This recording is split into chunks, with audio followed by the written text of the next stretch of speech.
Good morning, everybody. Welcome back to Miss TB TV. So, the other day, I was talking to one of my childhood friends. That's like basically kind of like the only friend that I really have from that time. We had not spoken in a while, and she called me up. What's up, T baby? What's up? La la la. You know what I'm saying? And we got to kicking it, and we excited because we ain't talked to each other in a while. And she started talking to me about the different business ventures and things of that nature that she want to get into. And she's saying to me, like, T baby, this and that, I want you to look over this stuff. I want us to pursue this. She asked me telling me these different things. And so as she started talking to me about these different things, I began to talk to her about what it is that I'm doing, which she knows that I'm doing this, but she don't really understand or realize to what extent it is that I'm doing this. So I'm going on, to try to explain what it is that I'm doing.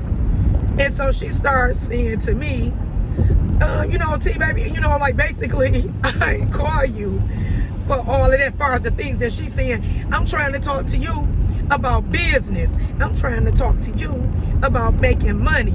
You know what I'm saying? I'm trying to stack, I'm trying to, get to that bag. This, that, does. And so I said, that's what I'm talking about too. She said, I ain't talking about no damn videos. This is what she said to me. I'm not talking about no damn video. I said, I'm talking about videos, but at the same time, I'm not talking about no damn videos either.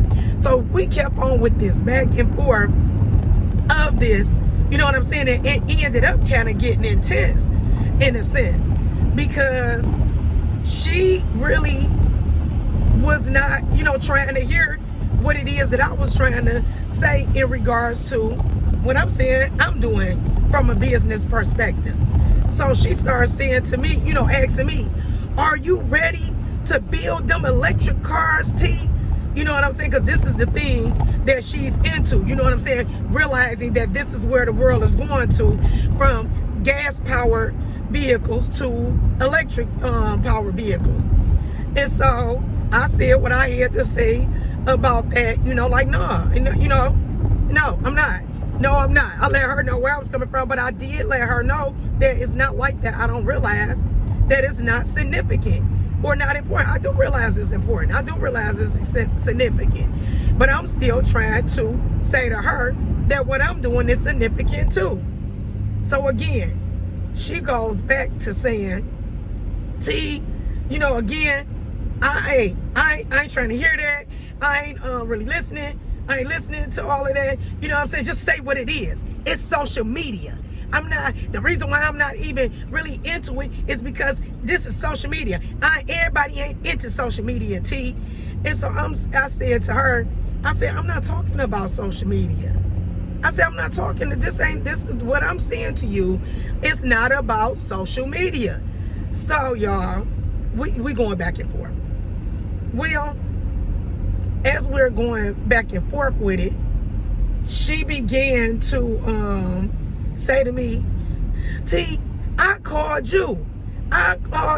And she ended up, because she could tell that it was kind of hurting my feelings, in the sense that, because I wanted to read something to her out of a book to explain to her about the whole YouTube thing and the YouTube platform and how much of a business this was. But she didn't even want to hear this one paragraph or whatever that I was trying to read out of the book, because she was so adamant, about that shit is social media. I don't care nothing about no damn social media. I hear you, T. Shoot your video, but videos ain't making me no money. I'm trying to get to my bread and this and that. And I called you. It's our birthdays, because my birthday was yesterday on Sunday, and her birthday is tomorrow on Tuesday.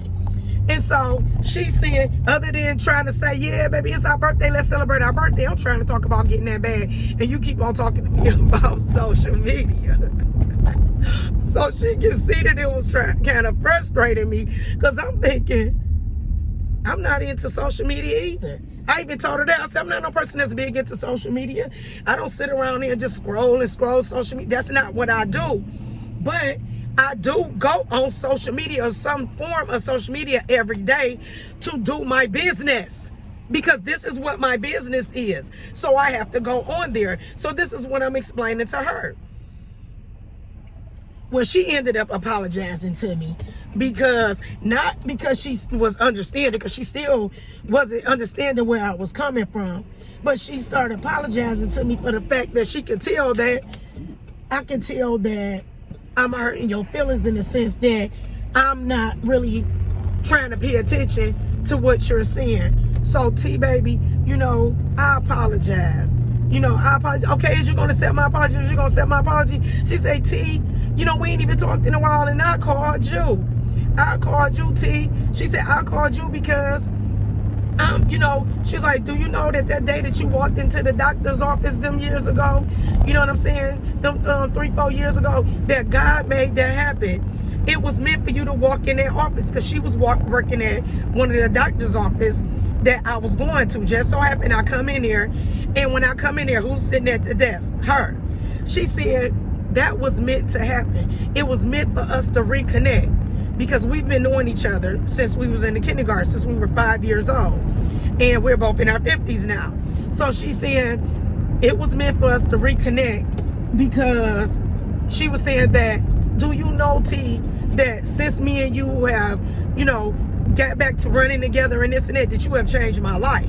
She was like, T, she was like, I want to admit to you that one of the first conversations that we had when we got back to running, she was like, you had asked me to write down 5 things, 5 goals, whether they were short-term or long-term, things that I wanted to do or accomplish in my life.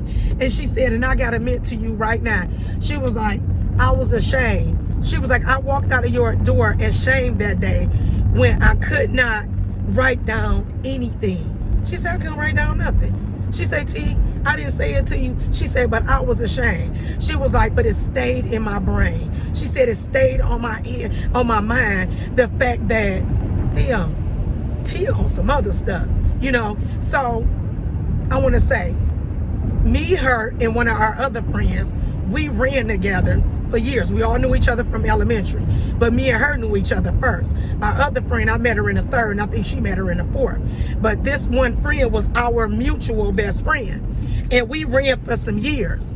And then things transpired, and I fell out of the group.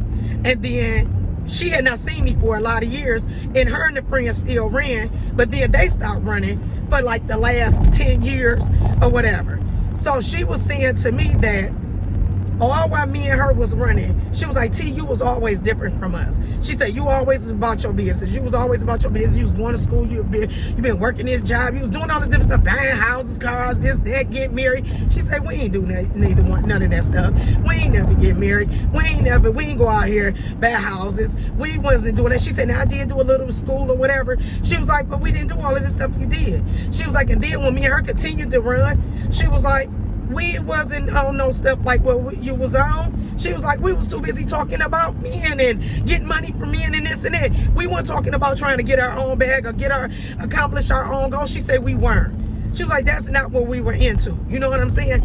She was like, but then when I run back into you, she said, you steadily building. She said, T, you write books and shit. You know what I'm saying? She's like, you doing all that. You telling me about writing and journaling and doing all that. She said, I went into none of the stuff that you was talking about, And so she was like, T, you changed my life. She said, because I want to tell you now. She was like, I couldn't write down 5 goals or nothing like that then. She said, but I got them now. She said, I got a plan now. She said, I ain't had no plan whatsoever. I wasn't thinking about a plan. She said, but I got a plan now. She said, I got one now. And I started laughing. I literally started laughing on the phone, because right then and there, it just came to me, and I realized, what's going on here. This whole thing, back to the top of this situation, this conversation is, my friend ain't even understanding what it is that I'm saying that I'm doing when I'm making these videos, and I have my YouTube channel and my platform and my subscribers.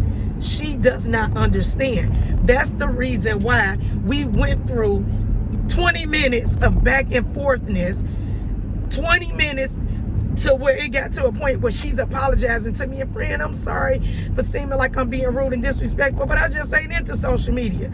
We went through all of that back and forth simply because my friend did not understand me. My friend did not understand where I was coming from. What I was saying to my friend was sounding like some jibber jabber. What I was saying to my friend was sounding like a bunch of mumbo jumbo crap that she like, friend, man, do you realize you done helped me so much, you done did this and that I'm on it, and now I got a plan, and I'm trying to talk about a real plan, and you sitting around here talking about standing around shooting videos. Friend, I got a plan thanks to you. And I said to myself,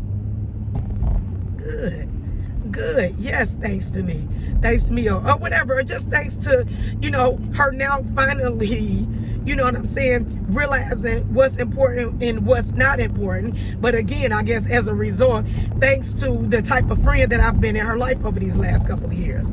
So I laughed. And I ended up saying to her, I said, would you listen to me for a second? Can I get you to listen to something I got to say for a second? And she said, yeah. I said, would you let me read this paragraph, read these 8 sentences?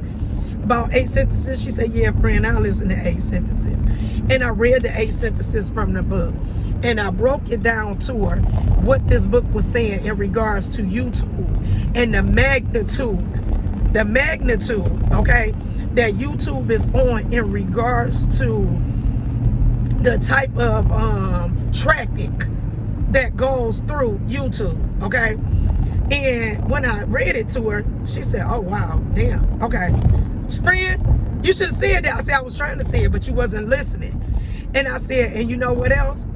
I said, all of that stuff that you just explained to me, all those things that you just said to me as far as me helping you and being there for you and changing your life and helping you to develop a plan and come up with and realize that you need to have some sort of goals in life and then work towards those goals. I said, Francita, okay, that's my homegirl. I said, Francita, that's what I'm doing. I said, I'm helping people.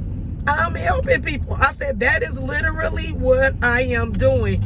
I am helping people, but not just people that I'm just talking on the phone to, my friends, my family members, people that I'm standing in the line with, not just them. I said, I'm helping the masses, okay? All those people that go on social media, that go on YouTube or whatever, and they click Miss TBTV or Takita Bill or whatever. I said, I'm sharing all this same type of stuff that I talked to you, to my homegirl about. And they're communicating back to me. That message was just for me. Thank you so much. You are so right. You know what? I'm about to get to working on that now. You know what I said that I was going to do that? You know what? Families do need to get together more than just on funerals. Yep. You know, what's that product you use? What's that? I say, baby. I say, that's literally what I'm doing. I say, you literally just explained to me what I was trying to explain to you. But because of the fact that I was telling you that I'm doing it through platforms that you don't understand, you weren't understanding me. You weren't understanding me. So that's what I'm here to say, okay?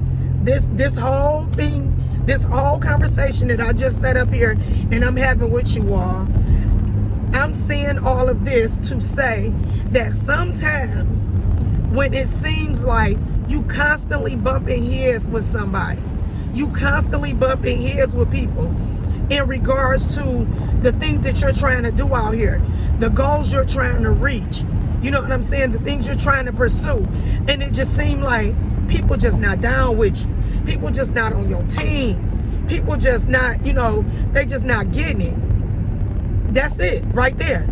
The reason why you're bumping heads so much is because a lot of times, most of the time, they not getting it. They don't understand what it is that you're trying to do. They don't understand what it is that you're saying. You know what I'm saying? It's not clicking for them the way that it is clicking for you. So they are, they probably sometimes they negative about it. They fearful about it. They got a mental block up about it. They don't want to hear it. But have no fear. I want to say that. Have no fear. It still does not mean that you should not pursue what it is that you want to pursue. Because at the end of the day, the goal that you are trying to reach, the purpose that you are seeking, this thing that it is that you want to do is what you want to do. So you do it. And you don't worry about who's not understanding it. Right quick, before I wrap this up, I'm going to give you all another example from somebody who has reached their goals, somebody that is on a global standard, who was, I guess, not being understood, or people were not believing in him. Joel Osteen. I was talking to, again, one of my top fans that's been running with me since the beginning of me starting this. He was telling me that he was listening to one of Joel Osteen's sermons about a week and a half ago. It was while I was on my trip. And he said that as he was right in the beginning when he was listening to it, that it instantly made him start thinking about me, because Joel Osteen was talking about the 1,000. It came from Deuteronomy chapter 1, verse 11. So if you get a chance, look it up, because he was saying, like, basically that the Lord will bless you 1,000 times over. This is what the scripture is premised on. Well, he ended up sending me the scripture, and I didn't get it until I got off the ship or whatever. And he explained it to me once I got back to work. And he was saying, go look it up, go look it up. And so I looked up the sermon and I started listening to it. And as I started listening to the sermon, Joel Osteen was explaining how about a week before his father passed, his father had asked him to preach a sermon. And he said that he was nervous. He said it literally drove him, like up a wall when he was putting it all together, because he was not interested in preaching. Okay? He said he did not feel like that was something that he had to give to do. Okay, y'all? Joel Osteen, famous Joel Osteen, famous pastor Joel Osteen, did not feel like or think that he was meant to be a preacher. He felt like he could never be as great as his father was. He didn't think this of himself. Well, he said he got up there, he preached the sermon, preached it all shaky, felt like he did not do a good job or anything like that. And he said in a week later, his father had a heart attack and died. A week later. And so now this put him in a position where he realized, oh my God, I'm going to have to head up the church. I'm going to have to head up my family's church. And he said, and he was not prepared. He did not want to. Okay. But he accepted it, from a mental standpoint. But really, for real, he didn't feel like that this was anything he can do. Well, he said he began to, again, make his attempt to take over his father's church that his mother and father had been running for 40 years. And he said by the time he got to his third sermon, he said he was standing, let's just say, out in the halls of the church. And while he was standing out there, these members, these ladies at the church, they didn't realize that he was standing there. And he could hear their conversation. And he said that he heard them saying, he ain't good as his father. He ain't good as his father. Like, basically, like, like, they don't know what he, really what he call himself trying to do. Like, but he ain't good as his father. And they was like, I don't think this church gonna make it. And he said he was so hurt. He said, I was so hurt. He said he left out of there. And it really had got in his spirit. Like, he was like, oh my God. He was feeling like, basically, ultimately him being the pastor of this church is going to end up being the end of this church, because the very people that were tasked now to have to follow him as being the new leader of this church did not believe in him. They did not believe in him. They did not think that he had what it took to do it. And he didn't feel like it either, really. He said, but that's basically how the devil works. Or try to drop little seeds and plant stuff in your mind to make you feel like that what it is that you're doing or trying to do or about to do is not really for you or not really significant or anything like that. He said, so it ended up, this feeling that he already had on his own, that these women turned around and really confirmed, you ain't got what it take. It did the reverse on him. Okay, because it kept ringing in his brain so much that they did not believe in him at all. They did not think he had what it took. And they thought that he is going to be the demise of this church. He said he started saying to himself, I'm gonna make this work. I'm gonna make this work. And he said he kept on praying. He kept on studying. He kept on coming up with sermons. He was at the 100, and he was at the 200, and he was at the 300. And he said, and I stand before you all today. And he said, and I never thought that I'd be standing on a pulpit that used to be a stadium. This used to be a stadium where they played sports at, and we have so many members now that we have our churches inside of what used to be a stadium. Okay, he said, I'm standing here before you doing my 1,000th sermon.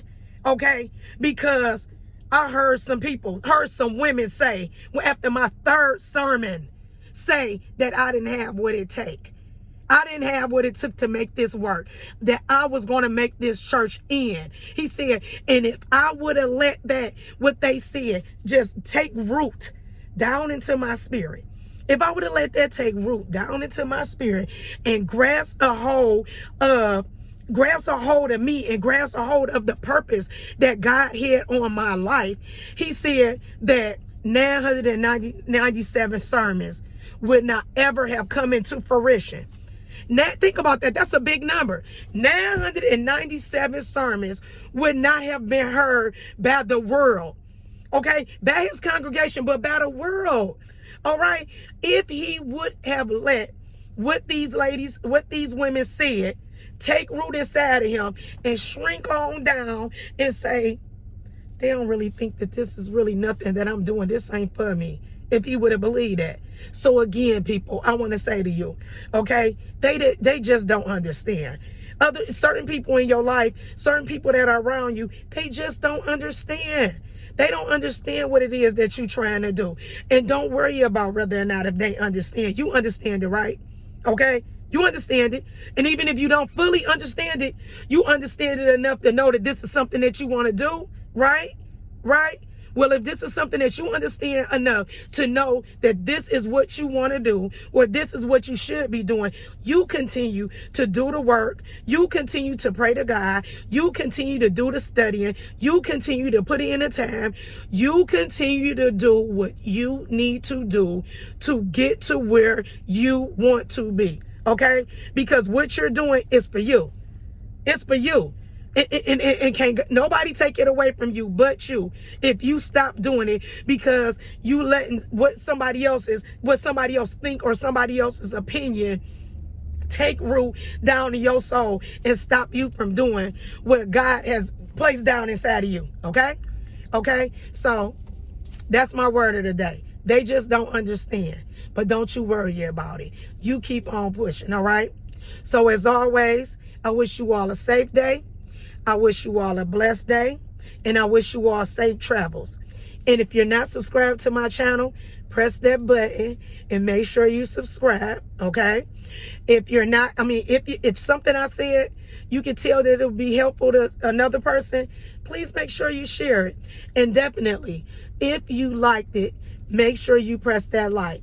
I'll talk to you all later. Bye.